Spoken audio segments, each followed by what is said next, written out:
तो हाँ जी मित्रों, नमस्कार। तो आप इस वीडियो के अंदर आए तो कुछ ना कुछ वैल्यू ऐड करने ही आए होंगे। तो सबसे पहले आज के अंदर हम पढ़ने वाले हैं यूनिफिकेशन ऑफ इटली को। तो जो बच्चे हमारे एसएससी, यूपीएससी या पीसीएस की तैयारी कर रहे हैं वो इस वीडियो के अंदर आगे आके इनरोल कर सकते हैं। और अगर आप चाहते हो मैं इसकी लॉन्ग वीडियो बनाऊँ तो कमेंट में भी आप लिख सकते हो, तो जल्दी ही इसका लॉन्ग वीडियो आएगा। तो सबसे पहले हम देखते हैं यूनिफिकेशन ऑफ इटली के बारे में, जिसमें से सबसे पहले उसकी डेफिनेशन को देखते हैं। The Italian unification Risorgimento was the 19th century different movement that united different Italian state into one nation। यानी कि जिसका मतलब आप कह सकते हो जो इटालियन यूनिफिकेशन था राइजो इन्वेंटो, यानी कि जो राइजो इन्वेंटो होता है इसका मतलब होता है राइजिंग अगेन।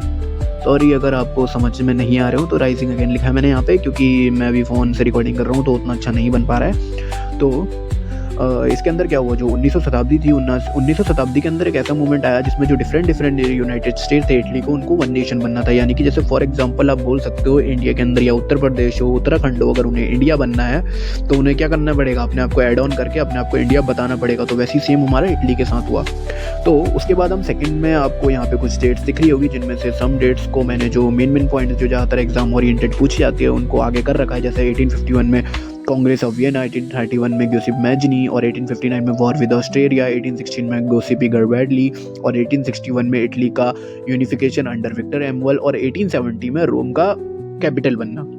तो इसमें जो मेन इटली यूनिफिकेशन में जो मेन लीडर्स थे जिन्होंने अपना अपना अच्छे से रोल निभाया और जो उसकी यूनिफिकेशन का कारण बने, सबसे पहले ग्यूसिपी मैजनी जो आइडियोलॉजिस्ट और नेशनलिज्म थे, जिन्होंने यंग इटली नाम की एक सोसाइटी को फाउंड भी करा, उसको स्टेब्लिश भी करा। उसके बाद काउंट कैमिलो डी कैवर, यानी कि एक क्या थे उस टाइम पे, सेरेडियो करके एक जगह थी, उसके क्या थे प्राइम मिनिस्टर थे, और इन्होंने क्या करा, इन्होंने इटली के यूनिफिकेशन में भी बहुत सारा योगदान दिया। उसके बाद ग्यूसिपी गैरिबैडली, यानी कि एक क्या थे, एक ट्रेंड मिलिट्री लीडर थे, जिन्होंने क्या करा, जिनके पास एक आर्मी थी रेड शर्ट की, जिन्होंने भी क्या करा हमारे इटली के यूनिफिकेशन में काम किया। और विक्टर एमुअल जो किंग थे हमारे यूनिफाइड इटली के, उन्होंने तो दिया ही था।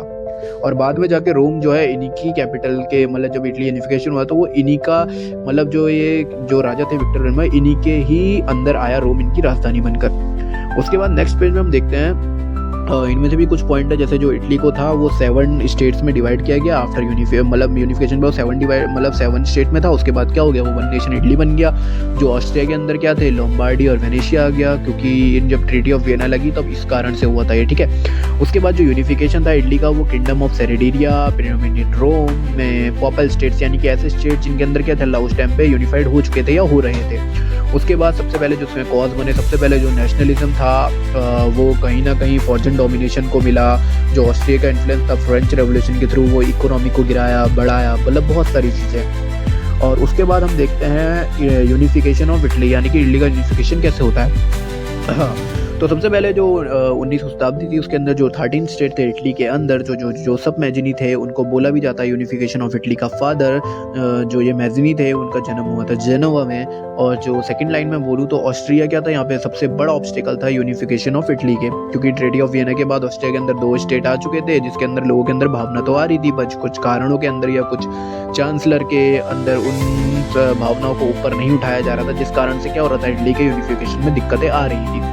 उसके बाद जो किंगडम सेरेडिया पेडमोंट को यूनिफिकेशन इटली के लिए यूनाइट किया गया। जो काउंट केवर थे उन्होंने क्या करा, जो काउंट केवर के हिसाब से जो इटली के इंटरनेशनल प्रॉब्लम बन चुकी थी, जो गैरिबैडली थे, उनको sword of the unification of Italy किया। यानी इसको याद रखना गाइस, जो उसमें मेन पॉइंट है, जैसे कि गैरिबैडली स्वॉर्ड पॉइंट बोला जाता है, जोसेफ मैजनी को क्या बोला जाता है, यूनिफिकेशन इटली का फादर बोला जाता है। उसके बाद जो ये इसका जो यूनिफिकेशन का था, मतलब जो यूनिफिकेशन का मैंने बोला ना शुरू की वीडियो में, जो बाद में था, उसको किस किस को मिला इसका क्रेडिट, पहले सबसे पहले मैजनी को, काउंट केवर को और गैरिबैडली को, ठीक है। उसके बाद जो इनकी जितनी भी सोसाइटी थी, जो इन्होंने फाउंड करी, सबसे पहले young Italy, Joseph Mazzini, red shirts, मतलब जितने भी थे जो इनकी सोसाइटीज थी, जो इन्होंने फाउंड किया, उस हिसाब से इनको क्या गया, क्रेडिट मिलता गया। उसके बाद हम नेक्स्ट अगर अपना पॉइंट देखें तो नेक्स्ट पॉइंट में हम देखना चाहें तो यूनिफिकेशन इटली, जब विक्टर एमुअल क्या थे, रूलर थे सेरेडिनिया के, तो यूनिफिकेशन क्या है, इटली का होने लगा। और जो यूनियन स्टेट थे लोम्बार्डी और सेरेडिया, वो भी क्या करे, धीरे धीरे करके अपने आप को, मतलब अपनी भावनाओं को चेंज करके इटली को यूनिफाइड बनाने की कोशिश करने लगे। तब क्या हुआ, बर्थ हुआ इटालियन नेशन का 2 अप्रैल 1860 में, ठीक है। तो इस डेट को याद रखना कि जो हमारा इटालियन नेशन का बर्थ है वो कब हुआ। उसके बाद जो 1871 में था, रोम को क्या करा, उसकी इटली बना दी गई, रोम को क्या बना दी गई, इटली की कैपिटल, ठीक है। उसके बाद इफ़ यू अगर आपको लगता है कि जो रेवोल्यूशनरी सोसाइटी में वो ओवर लीडरशिप या रेवोल्यूशन के यूथ के थ्रू आया, तो इस स्टेटमेंट को किसने दिया? जोसेफ इमेजिनी ने दिया। Italy was unified by Count Cavour in 18। जो ये ऊपर वाला स्टेटमेंट आपको दिख रहा होगा ना, जो ये वाला है, ये किसने दिया? जोसेफ इमेजिनी ने। तो उसको आप ध्यान से एक बार पढ़ना, इसकी हिंदी में नीचे मतलब हिंदी में सबका अनुवाद कर दूंगा एक बार के लिए, आप देख लेना आपको जितना समझ में आए। तो इस स्टेटमेंट को जोसेफ इमेजिनी ने दिया, काउंट केवर ने 1871 में। और जब और सबसे मेन चीज़, जो नेपोलियन था उसको फादर बोला जाता है यूनिटी ऑफ इटली का, समझ सकते हो। और आगे हम देखते हैं। Thank you. और नेक्स्ट आपको लॉन्ग इसकी वीडियो चाहिए तो होप डाउन नीचे कमेंट कर देना। और बाकी वैसे आप मुझे इंस्टा पे भी फॉलो कर सकते हो। तो थैंक यू एंड मिलते हैं नेक्स्ट वीडियो में। जब तक के लिए गुड बाय।